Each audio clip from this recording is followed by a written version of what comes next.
경자는 사람들의 마음을 읽어보는 코너 호모 이코노미코스입니다. 이 초록색 트레이닝복 눈에 익숙하시죠? 미국 유튜버가 오징어 게임을 현실에서 완벽히 구현해 말 그대로 돈방석에 앉았습니다. 지난 1년간 벌어들인 수입만 우리 돈 약 641억 원. 월스트리트 CEO 평균 연봉보다 많은 금액입니다. 자, 이런 수익이 가능한 이유, 여기에는 달라진 플랫폼 환경이 자리하고 있습니다. 한국인사이트 연구소 김덕진 부소장과 알아보겠습니다. 네, 부소장님 안녕하세요. 네, 안녕하세요. 반갑습니다. 조금 전에 본 그 미국의 그 유튜버. 네. 이 오징어 게임 극 중에 최고 상금액이 456억이었는데 네. 이거보다 더 많이 벌었네요, 현실에서. 그러니까요. 한 641억을 벌었으니까 뭐 대단한 금액이라고 할 수 있죠. 실제로 이 영상이 공개되고 나서 8시간 만에 조회수가 2천만 회를 돌파했고요.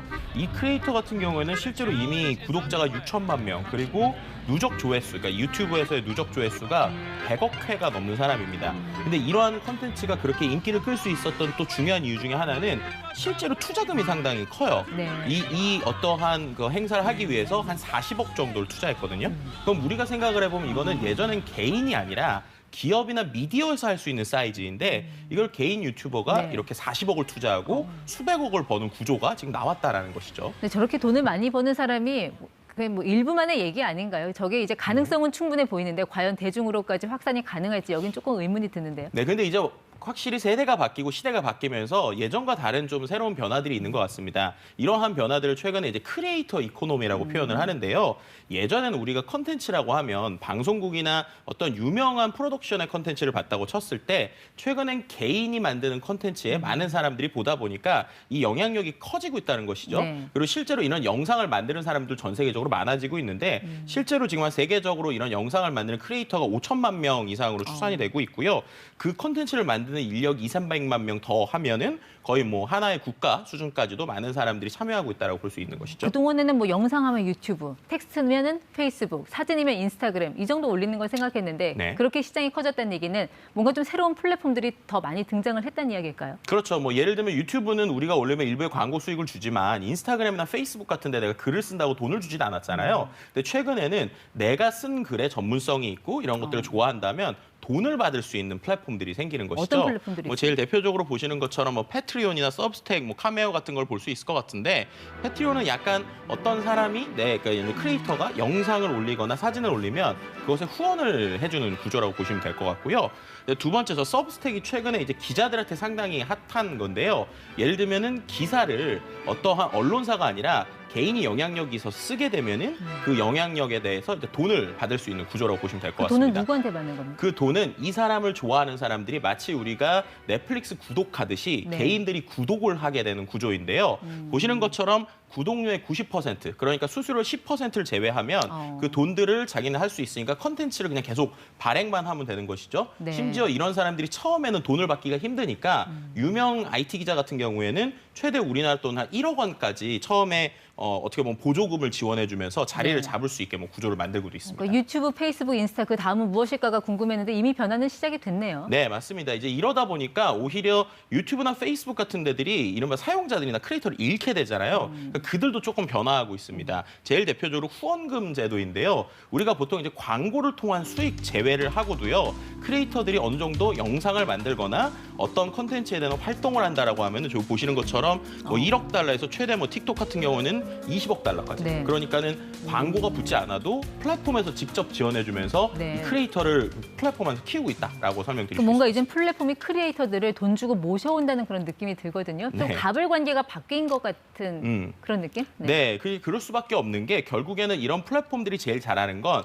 고객들의 시간을 돈으로 바꾸는 것이거든요. 그렇다면 고객들이 거기 많이 있어야 되니까 그렇게 하기 위해서 당연히 투자를 하는 것인데요. 실제로 크리에이터 관련 투자액이 보시는 것처럼 2021년에 13억 3,800만 달러까지 늘었습니다. 그러니까 그만큼 많은 돈을 쓰면서 크리에이터들이 우리 플랫폼에 좀 제발 있어주세요 네. 라고 얘기하는 형태로 좀 빠르게 바뀌고 있다고 설명드릴 수 있을 것 같습니다. 뭔가 좀 판도 커지고 그 안에서 먹을 것도 많아진 것 같긴 한데 네. 자, 그러면 일반 시청자들은 그런 궁금증 가질 수 있을 것 같아요. 저거 나도 할 수 있을까? 저 이른바 1000명의 팬 이론이라는 게 있습니다. 그러니까 지금처럼 뉴미디어나 여러 가지 것들이 있을 때 많은 사람이 나를 먹여주는 게 아니라 나에게 이른바 찐팬이라고 그러죠. 진정한 팬 1000명만 있다면 네. 나도 먹고 살 수 있다라는 거예요. 예를 들면 아까 그런 구독 모델들이 대부분 10,000원 전후의 뭐 내용을 월 봤는데 10,000원. 네, 네. 그렇죠. 그러면은 내 글을 사람들이 10,000원씩 주고 1000명만 나를 구독해준다. 라고 네. 하면 이게 1000만 원이니까 그것만으로도 한 사람이 이제 어떻게 보면은 내가 하고 싶은 걸 할 수 있는 구조를 만들 수 있다라고 하는 게 이른바 이제 1000명의 팬 이론이라고 설명드릴 수 있을 것 같습니다. 네, 그렇게 뭐 매달 그 1,000명을 모으는 것도 어렵겠지만 네. 그 사람들의 지갑을 그렇게 다 여는 것도 쉽지 않을 것 같은데요. 그렇죠. 만약에 정말 제가 계속 좋은 글을 쓸 수 있다면 하겠지만 중간에 마음들이 바뀔 수 있잖아요. 근데 최근에는요, 이런 방식들이 다양해지고 있어요. 예를 들면은 글을 쓰거나 컨텐츠를 만드는 것 외에도 내가 어떠한 분야에 영향력이 있다면 많은 지원들이 붙게 되는 것인데요. 뭐 예를 들면 국내 한 사례를 좀 소개를 드리면 네. 유튜브 말고 틱톡이라고 하는 플랫폼은 실제로 돈을 직접 주진 않는데 네. 국내 한 팔로우, 틱톡에서 17만 3천 명 정도의 지금 이분이신가요? 팔로우가 있는 뉴즈라고 하는 어떤 크리에이터가 있습니다. 저 사람은 이제 저랑 비슷하게 IT 컨텐츠를 1, 20대들한테 좀 이렇게 짧은 포맷으로 제공을 해주는 거예요. 네. 그랬는데 이제 그걸로 돈을 버는 게 아니라 이런 걸 하다 보니까 10대, 20대들한테 뭐 강연이라든지 아니면 제휴라든지 그들한테 뭔가 광고를 하려는 사람들이 붙어서 실제 구독자가 17만 3천 명인데도 한 월 수입이 한 1,000만 원 정도 되는 것으로 제가 그런 지금 거는 김덕진 확인했습니다. 부서님도 하실 수 있겠는데요. 네, 그래서 저도 이제 곧 도전해 보려고 크리에이터 이코노미 쪽으로 조금 요즘에 많이 연구를 하고 있습니다. 네, 저렇게 이제 고소득을 올리는 사람이 뭐 많지는 않을 것 같고 네. 그 평균적으로 봤을 때요, 국내 크리에이터들이 받는 그 월 평균 소득 그건 어느 정도 된다고 봐야 될까요? 네, 실제로 이제 한국콘텐츠진흥원에서 최근에 공개한 개인 미디어 콘텐츠 크리에이터 실태 조사를 봤더니 보시는 것처럼 일단 평균 소득은 157만 원이에요. 근데 저게 별 의미가 없는 게 최소 금액 같은 경우에는 한 달에 1,000원. 그죠? 그리고 많은 분들 같은 경우는 한 달에 2,500만 원까지 벌고 있습니다. 근데 저런 것들이 실제로 조사 내용을 보면 구독자나 어떠한 조회수랑 바로 일치하진 않아요. 앞서서 말씀드린 것처럼 내가 어떠한 팬들을 가지고 얼마나 비즈니스 모델을 잘 만들거나 네. 여기서 다양한 기회들을 만드는 사람들이 수익이 나오기도 하고요. 그렇지 않은 분들은 이제 수익이 저렇게 격차가 많이 나는 이런 모습들을 좀 최근에 볼 수 있을 것 같습니다. 근데 여전히 디지털 영상 창작하면은 이게 젊은 세대들의 전유물 같다는 생각이 드는데 네. 이제 5060 이런 시니어 크리에이터들도 나올 수 있을까요? 저는 거꾸로 지금 우리나라에서 5060에게 가장 큰 기회가 있다고 생각을 해요. 왜냐하면 그냥 심플하게 생각을 해보면 우리나라에서 유튜브를 가장 많이 보는 세대가 50대 이상이거든요. 그럼 그분들에게 가장 잘 이야기할 수 있는 사람들은 아이러니하게 50대들이라는 것이죠. 그러니까 네. 자기들이 가지고 있었던 전문성 있는 생각들을 좀 보여줘야 되는 것인데 코로나 이후에 실제로 사람들이 보는 것 역시도 가볍고 재미있는 것들보다는 의미 있고 좀 지식이나 정보를 줄 수 있는 노하우의 영상들이 늘어나고 있거든요.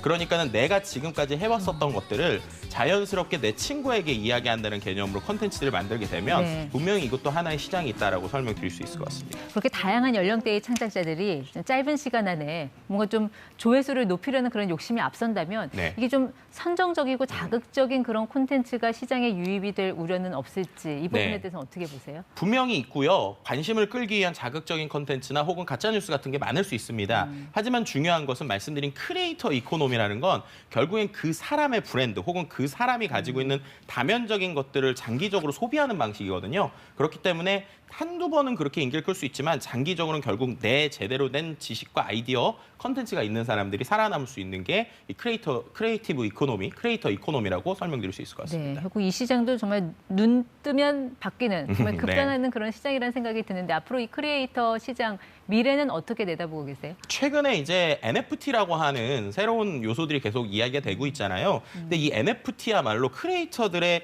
일종의 충성 커뮤니티를 만들 수 있기 때문에 가상의 어떤 재화들 역시 여기까지 붙는다면 크리에이터들의 더 어떤 성장세는 더 있을 수 있을 것으로 볼 수 있을 것 나만의 같습니다. 그 브랜드를 만들어야 하는 이유 오늘도 인사이트 얻어갑니다. 네, 지금까지 김덕진 부서장 함께했습니다. 고맙습니다. 네, 감사합니다.